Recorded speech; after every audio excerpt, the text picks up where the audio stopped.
My name is Patricia Wersinger. I come from France and I live in New York. This is a little presentation of my paintings. I paint about my life, my circumstances, and what I believe in.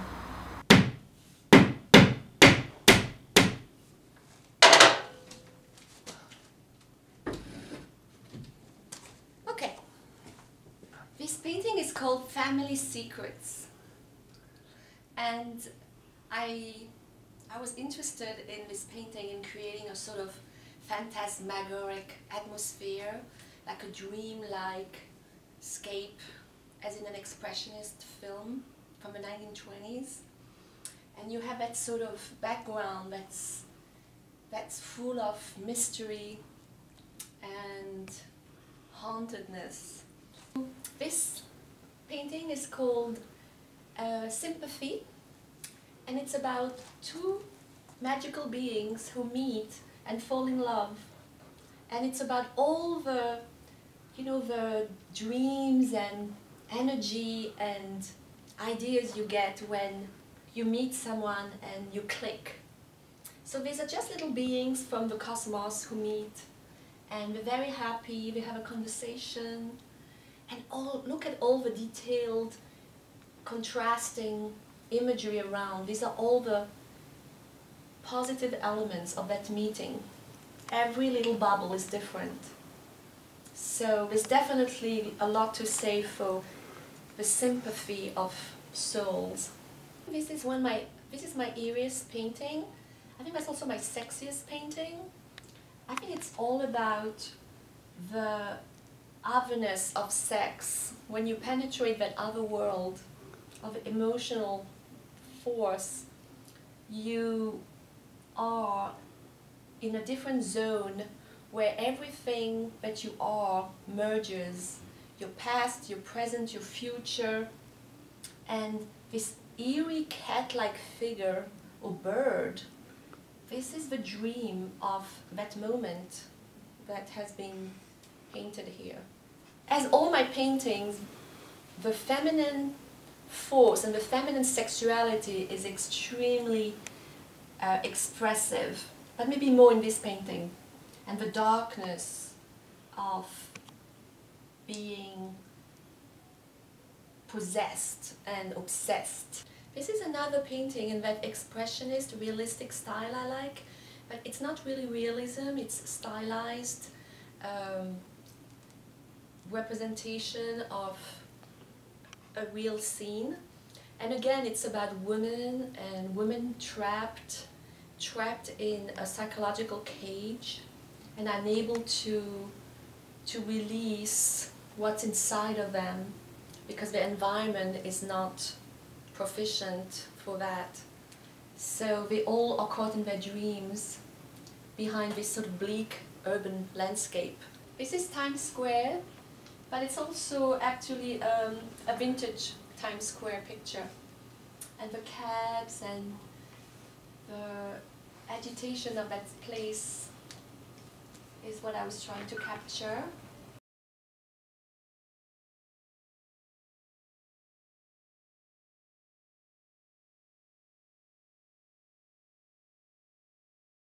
This is based on myself when I was maybe like 18, and because when I was a teenage girl I was very imaginative, so I wanted to capture how I felt then.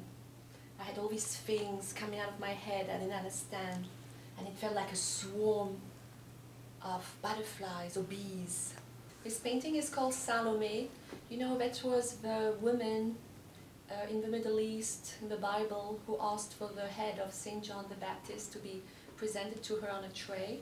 But here actually he's already a skull, and she's having Chinese food from his skull. She's eating his eyes, and in the background is the next victim. So this is a bit my representation of a vamp, you know, who seems all sweet and honey on the outside, but who has a deadly intent in the inside. This is called Afternoon Delight, and it's based on Alice in Wonderland, I think. There's a lot of recurrent images of the tail in my art because I think it's such an interesting story, and it's basically showing Alice as a mother with her 2 daughters, and somehow she's caught in her own vision, and these are the things she imagines. So again, it's about being in another dimension of being, where you're connected to the deepest resources of nature and the natural environment, imagination, dreams, the past, the future, the present. There's no difference. So it's an alternative to the way we divide our world. This is another painting inspired by Alice in Wonderland, and I was trying to capture the weirdness of that tail and the sort of incongruousness of it, which really appeals to me because I love to mix things that don't seem to have a logical connection and yet somehow really fit together. This is all about, you know, releasing the entrapment we live in this world where everything has to make sense and to be according to a certain rigid format. So I like to create those whimsical images of nonsense, like she's holding the pig, which is actually, in the story, is an image, but it's not so well known. And here the rabbit, he's cutting the edges of the leaves. And I added this little ram and those other creatures. And this creature is starting to wonder what the world is really about. Where are we heading? What is this nonsense we live in? And the back is all this hinterland again of wild imagination, wild dreams, this whole potential that is unexplored in human consciousness. This is called the Tree of Life, and it's one in a series of paintings where I explore the incredible fecund liveliness in trees and plants and the natural environment in general. And in ancient religions before Judeo-Christianity, nature was sacred, and also nature was full of wonder and potential. It was God, that was God. And I'm trying to represent this in this sort of psychedelic, full of color, full of shape, full of infinite combinations of possibilities in pattern and direction of growth. And there are little creatures, and these are also part of, these are humanity, and this is how, by being in tune to the potential of the resources of nature, we stay alive and we stay true to our nature. This painting is called The Wanderer, and it's about, you know, being in the world and feeling that everything is like a film that goes by in front of your eyes, and you're just like a wanderer going from one scene to another. And this woman has, her heart is bleeding, something happened to her, and so maybe that's why she's stuck in that pose. She has to figure out what her next move is. It's kind of a recurrent theme in my art. It's all about those sort of adolescent, young adult women, because it reminds me of how I dealt with issues in my own life.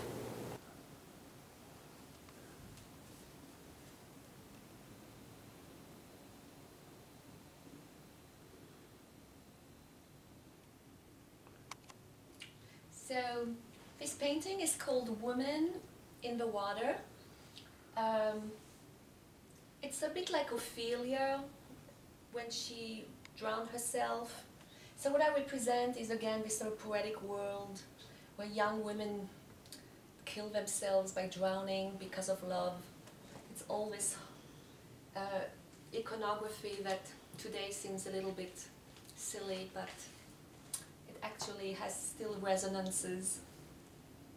And so the water, the dreams, the sky. So is she dead, or is she really starting to live? She's again in a transition zone.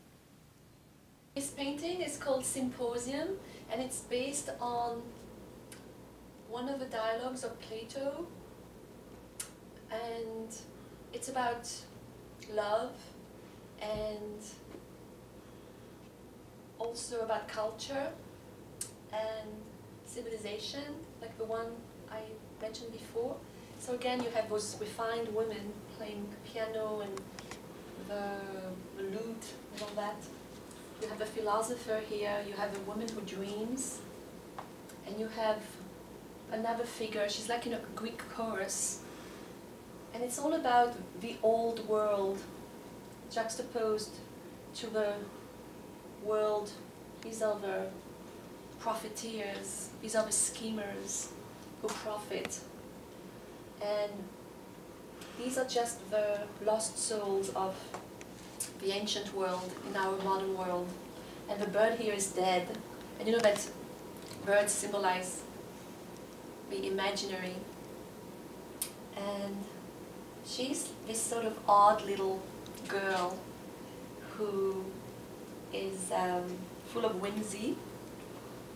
And she talks to birds, she talks to nature, she talks to butterflies. Again, you have this expanded vision of the sky, the eternity, the huge moon, which inspires the women. And so this contrast between eternity, moment, nature, civilization, and again the disappearing world of Western values, which is disappearing, which is being engulfed. It's called Family Secrets 2. So it's about a family gathering, and there's an incredible syncrety, an incredible chemistry between all these people in the family. But at the same time, there's a strange feeling of estrangement because they seem connected, but they're actually disconnected because they have all done something to the other. Another painting about the lusciousness of nature. It's called Luscious, and it's about the richness, the endless possibilities that exist in our nature and in the world around us. And even though nature has some dangerous aspects, it also has some extremely life-lasting possibilities. It's the affirmation of life, of the best that is in us and in nature. It's called Lusciousness of Nature, and it's very luscious, and it's about the prodigality of the green world, and it's about women as sacred beings and symbols of fertility and and eternal life and rejuvenation and exploration and constant recreation and transformation and metamorphosis.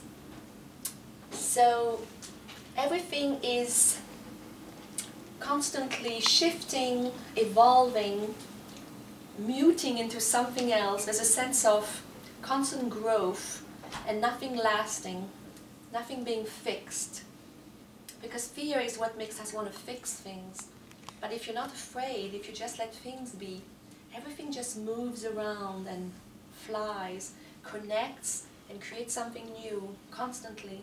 This painting is called Flying By, and it's about sometimes those epiphanic moments you have where you feel that even though it's just a moment, it touches a depth where everything seems to connect, and you have a sense of mechanical time but also of eternal time. So here you have like one moment opening up like a flower, and you have all these different images which are all possibilities in the moment. If you're interested to see more, you can check me online. Thank you very much.